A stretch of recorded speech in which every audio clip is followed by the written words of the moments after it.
Monster Mash mini review.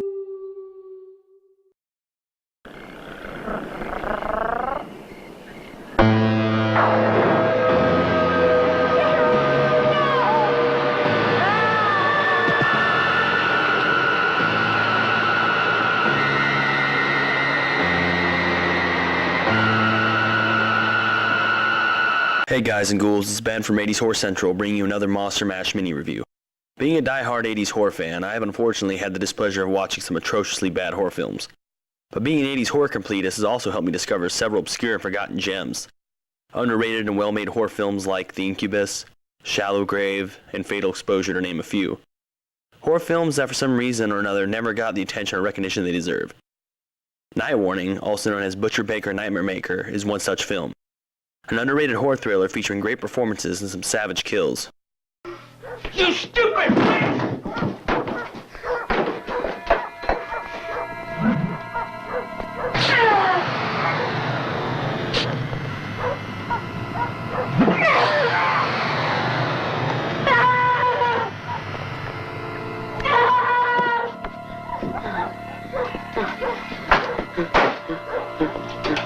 Sure, what?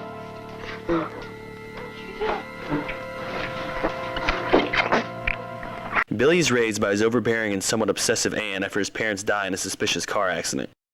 Aunt Cheryl murders a TV repairman but claims it was in self-defense. The detective on the case thinks Billy was the real murderer and begins an intense investigation to prove Billy's guilt. When Billy gets a chance at a scholarship for basketball for an out-of-state college, Aunt Cheryl's disturbed and fragile mental state begins to crack and the bodies begin to pile up.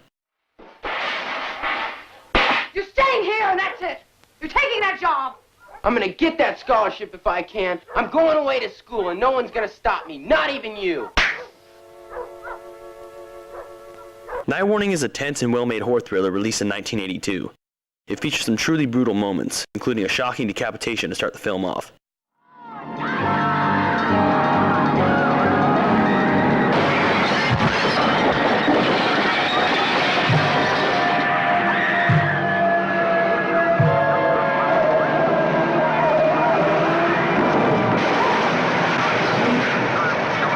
The film has that early 80s grit to it. It's a serious tone horror flick with slasher elements. The film is surprisingly character-driven, which makes for a more compelling experience. You can even call it a bit of a psychological horror film. Even though it isn't a body count horror flick, the death scenes are quite gruesome.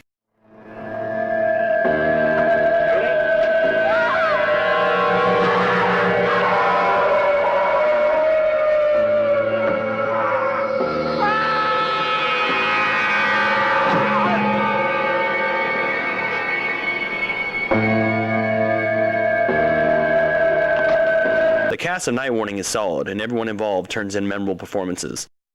Bo Svensson is great as the dickhead homophobic cop who torments Billy. He's a character you just love to hate. And Jimmy McNichol is likable as Billy. On your outside jumper, stay loose. Helps. And your wrist, keep it limp-like. That shouldn't be too difficult for you. But the real star of the flick is the wonderfully entertaining and over-the-top performance of Susan Tyrrell as Aunt Cheryl. She manages to turn in a rather captivating and terrifying performance. Her slow descent to full-blown madness is a joy to watch, and a reveal towards the end of the film makes her character somewhat tragic. Tyrrell makes Aunt Cheryl memorable and fun villainous. You will never do that again! Hand me a towel. Jesus, Aunt Cheryl, I'm 17 years old, and it's not the end of the world. Are you arguing with me? No, You promise? Okay. Good boy.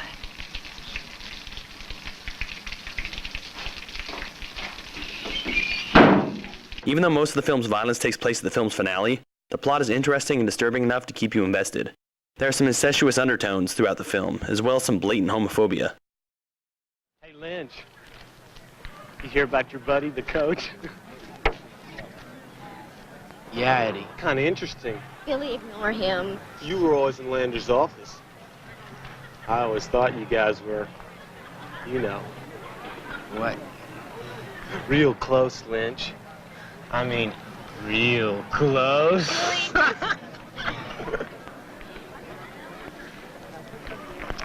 Oh, Shit. Disappointingly, Night Warning didn't make much of an impact upon release in the early 80s. It was marketed and distributed poorly, and the film never found its audience, which is a shame, because it is one of the better slasher horror flicks to come out in the 80s. Come on, let's go inside. Hey, Lynch. Next time, keep your queer hands off of me, okay? I don't like to be touched. Knock it off, Eddie. I didn't foul you. Bull! Hey, what are you getting so hot about now, huh? We're on the same team. Yeah, I know. It's just that some of us think we're better than others. Some of us are better than others. We'll find out about that. Forget it. I'm your girlfriend now.